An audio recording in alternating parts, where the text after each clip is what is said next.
Olá! Hoje nós vamos conversar um pouco sobre medicina chinesa, taoísmo e também a prática da meditação. Vamos conversar sobre essa medicina tão antiga que remonta a 2 a 3 mil anos atrás, tentando buscar entender em que condições este antigo homem aprendeu a se cuidar. Vamos fazer também um exercício de imaginação para muito antes de Cristo e imaginar como será que esse homem vivia em sociedade, como é que ele conseguia manter a sua vida, a sua atividade principal, que tipo de medicina se praticava neste tempo, como será que esse antigo homem se desenvolveu para lidar com as intempéries da natureza e a fragilidade da sua condição humana. São milênios de história, certamente.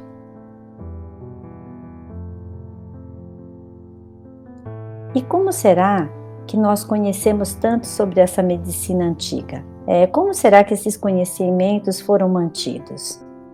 A gente sabe que a escrita chinesa ela é extremamente difícil, mas ela permaneceu sem grandes alterações substancialmente. E nós sabemos que nesses escritos antigos nós observamos o homem sempre inserido no seu contexto social e na sua relação com a natureza. Os livros, eles foram escritos a muitas mãos, como por exemplo o clássico interno do Imperador Amarelo, que é importantíssimo, o Anti-Mei-Qin, que fala sobre a medicina interna e como a medicina cuidava e se preocupava da prevenção da saúde. E no decorrer de séculos, todo novo conhecimento e toda nova teoria foram se somando, construindo uma história com um escopo de conhecimento, dando sustentação aos diversos tipos de tratamentos que foram surgindo e técnicas. E para compreender um pouco desse contexto, só para a gente ter uma ideia de que período estou me referindo, a história moderna da China, ela tem início na dinastia Zhou por volta de 772 a.C., numa época de muitas guerras. E as famílias viviam em guerra. E foi exatamente nesse período que a medicina vem dissociada da ideia da religião.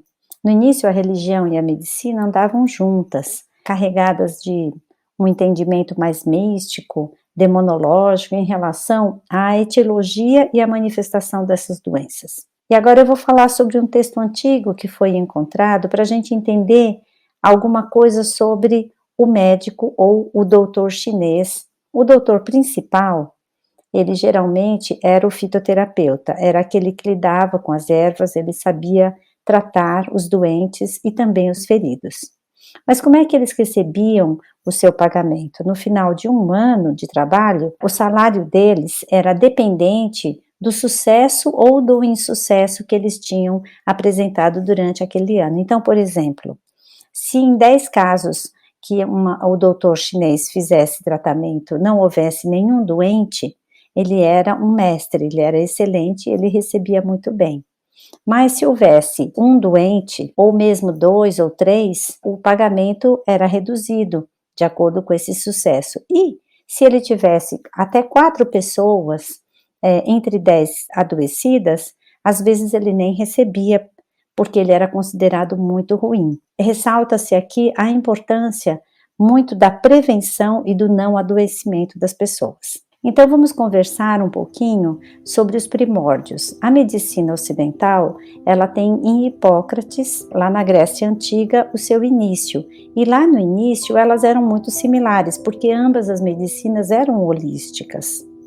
Mas no decorrer dos séculos, elas foram encontrando caminhos diferentes. A medicina chinesa manteve a integralidade da visão, da interconexão do homem com a natureza, a interdependência dos elementos, enquanto na medicina ocidental, tudo foi caminhando para uma análise mais em partes, o todo foi sendo dividido em partes, em especialidades. O pensamento chinês, ele tende a ver a natureza humana como dependente do meio ambiente externo, enquanto para o ocidental, frequentemente, a natureza humana ela é vista como uma coisa fixa e inerente a si mesma. Para o chinês, não há como considerar o ser humano isolado da sociedade ou da natureza.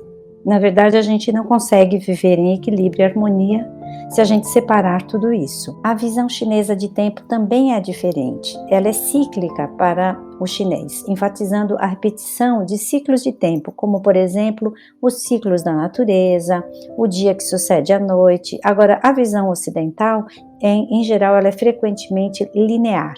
E ele enfatiza a progressão em direção ao futuro, que pode ser até incerto. Vamos conhecer um pouquinho e falar um pouco sobre a filosofia, para a gente poder entender quais seriam os pressupostos para essa medicina. A filosofia chinesa é uma das tradições mais antigas e ricas do mundo, e ela tem 3 pilares, que é Confúcio, era a base para a ética, a governança, para a política e economia, o taoísmo para a medicina, com Lao Tse, e o budismo, que também foi extremamente importante, veio da Índia para a religião chinesa. O taoísmo teve uma grande influência sobre o desenvolvimento do pensamento e das teorias da medicina. O taoísmo, diferente do confucianismo, ele não propunha nenhum tipo de regra ou alteração na esfera político-econômica ou do comportamento dos imperadores, mas ela propunha uma visão que o homem tem de si próprio e da sua relação com a natureza e a natureza divina. O Tao seria um estado de vazio, de supressão do pensamento e do sentir humanos, em busca de um estado de entrega e de encontro com o todo, através da prática da meditação. E o grande representante do taoísmo foi o Lao Tse, o autor do texto taoísta Tao Te Ching mais famoso, onde ele enfatizava a não ação passiva para buscar esse Tao, sendo atingido através de técnicas de respiração profunda e de meditação. Para a gente poder entender melhor, vamos fazer um exercício de meditação guiada para que a gente possa compreender um pouquinho melhor o taoísmo? Então vamos lá. Comece por encontrar um lugar calmo, confortável para você poder se sentar e também para você poder fechar os olhos e se acalmar. Agora preste atenção na sua respiração e na energia que flui com cada inspiração e no relaxamento que você vai sentir a cada expiração. Inspire e expire tranquilamente. Façamos agora um exercício de projeção e imaginemos que estamos num lugar bem agradável e aprazível, perto da natureza. Você pode escolher o lugar que gostaria de estar. Observe como tudo ao seu redor está calmo e vamos agora fazer um exercício sobre os ciclos da vida. Tudo está em transformação, as plantas, os animais, a natureza. Tudo nasce, tudo floresce, tudo cresce, se reproduz e morre. As estações mudam de uma forma muito peculiar, com características únicas, de forma que a gente pode o tempo todo observar o curso natural e sem esforço ou resistência da própria natureza. Tudo flui de acordo com o Tao e com o todo, sem interferência sua ou do ego ou da vontade humana. Agora, coloque-se dentro desse ciclo de vida. Como um ser vivente na Terra, visualize o seu nascimento, a sua infância. Lembre-se do seu crescimento, do seu amadurecimento.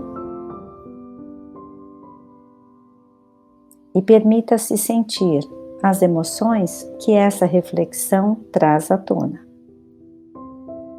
Seus momentos de alegria, seus momentos de tristeza, de aceitação, de revolta e também de gratidão por compreender que no ciclo da vida tudo pode contribuir para o seu crescimento e a sua evolução pessoal.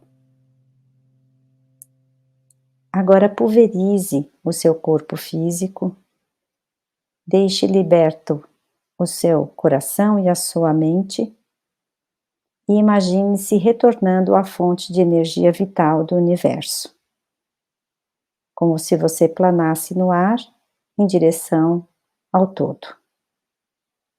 Sinta-se em paz e em harmonia com a natureza, com o universo, interno e externo.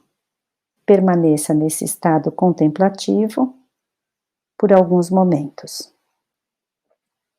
Agora vai retomando a sua atenção para a respiração, perceba o seu corpo e quando você estiver pronto, pouco a pouco, abra os seus olhos.